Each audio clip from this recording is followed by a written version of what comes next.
Hello and welcome to our Modern Latin American History class. My name is Brandon Morgan, and you'll see me a lot in videos like these. For this video, what I want to do is just take you on a tour of our course in Blackboard, just to give you an overview of how things are set up and what we will be doing this semester. So this page should look familiar to you. This is the landing page for our class in Blackboard. As you scroll down, here is a place where you can access our course hashtag in Twitter. Here's where you can check announcements and grades. So those are all kind of quick reference for you as you enter the course. The first time around, you'll want to click Start Here. If you're watching this video, you've already done that. So this video, again, is to give you a course tour. I'm going to replace the one that was here with this one. And then I do want to point out that you should please look at the Start Here module. Most of the information there is reference material. It's kind of there if you need it, sorts of things, such as a browser check, kind of technical information like that, as well as tutorials for Tiki-Taki, Twitter, and the other digital tools or any other digital tools we'll be using this semester. That's all available there. It's something to see what's there and then know that you can go back to it in the future if you need it. Also, you can check out this What Does It Mean to Think Historically article that I'm going to leave up. I'll probably touch on it as we go along, but that will be a major theme for our course. What is historical thinking, and how can that help us to better understand the history of a region that is as large as Latin America? And so that's an article that will appear in Unit 1, but something, again, to really keep tabs on and think about. The syllabus tab, self-explanatory, I think, in a lot of ways. You can find the syllabus here. Also, the discussion board rules, the requirements for those assignments, and the requirements for the journal entries. Please note, though, that when you click on the syllabus, it also contains links to all the full instructions for every assignment that we'll be doing in class. So as long as you understand the syllabus and you understand and keep tab on the learning modules, which I'll talk about in more detail in a minute, you'll know exactly what you need to do and when, and that will be the easiest way to succeed in the course. So again, syllabus, learning modules. Instructor information is not unimportant.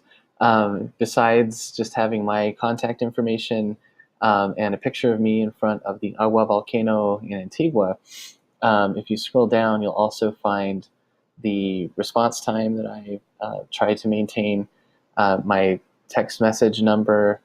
You'll also see the late policy and a few other bits of information about how to interact in an online learning environment.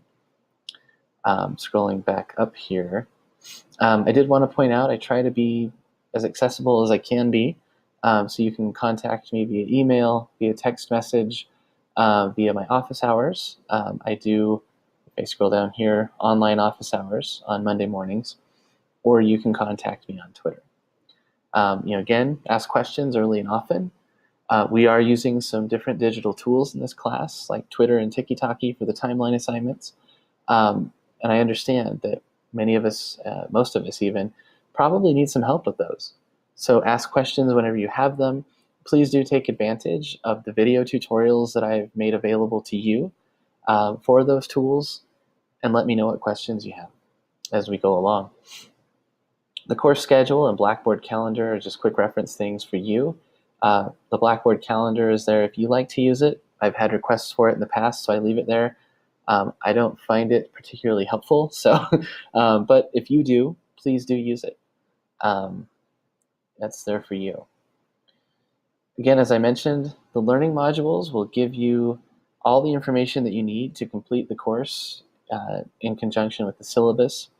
These other tabs are here for individual assignment types, just so that you can go to them for quick reference. Also, these are here so that you can find those video tutorials that I was mentioning. You will be working, of course, through Unit 1. I want to go to Unit 2, however, because Units 2 through 6 follow the same patterns. Unit 1's a little different, but Units 2 through 6 will be doing the same kinds of assignments, just with different materials. different phase of Latin American history. So in each of these learning modules, you'll find the introduction to the topics we'll be covering, as well as the list of assignments that you need to complete during that unit and when they're due. So each unit lasts for 2 weeks. They're all open at the same time. I don't keep some of them closed and open them later, but I leave them all open in case you want to work ahead.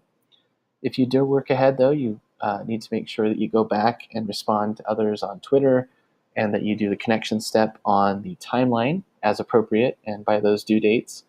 That will all make sense once you look at those assignment requirements. This also reminds you that you need to complete your discussion board work on your own time. The discussion assignments are not part of the regular learning module progression, but instead, again, something you need to look at and go and do on your own time, as long as you do them before Sunday, November 18th. So that's the Sunday right before the week of Thanksgiving that those are due. Each of these learning modules contains the objectives for the unit, as well as a short introduction to the topics that we'll be covering. You can navigate through the learning modules either using the arrows up here or by using the table of contents. Table of contents is nice because if you know that you need to just get back to the reading tweets section, you can just jump ahead. If you want to go through step by step, though, the arrow works just fine. This reading strategies video is just there to help you think about how to approach a class like this one that requires a bit of reading. College classes require a lot of reading. Some instructors will tell you you have to read everything. I think that's just not possible, so you have to learn how to read smartly. You have to learn how to skim judiciously and how to take away main ideas and the most important information. And so this video I've made, as well as the links below here, provide some suggestions for how to do that. This is something each of the learning modules will have. This is the list of the readings that you need to complete for that unit, for the 2-week period that we're working on. So there will always be an assignment from the Chasteen textbook, from the Wood book, and those are a collection of primary source excerpts as well as excerpts from secondary sources that are important in their respective fields on Latin American history. So it tells you, again, which ones to read. And then there will be a link to a journal article. So those are the 3 readings that you'll always have to do. Of course, they'll be different for each unit, but those are the sources we'll be working from. There's some optional readings if you would like and if you have time. And then the questions that are listed here are just to help you think about what you read. There's no assignment connected to them. You don't have to write an essay or something on those. They're just there, again, to help guide your reading. Each unit will have some film clips. They're just short videos, such as the crash course on, this calls it Latin American Revolutions.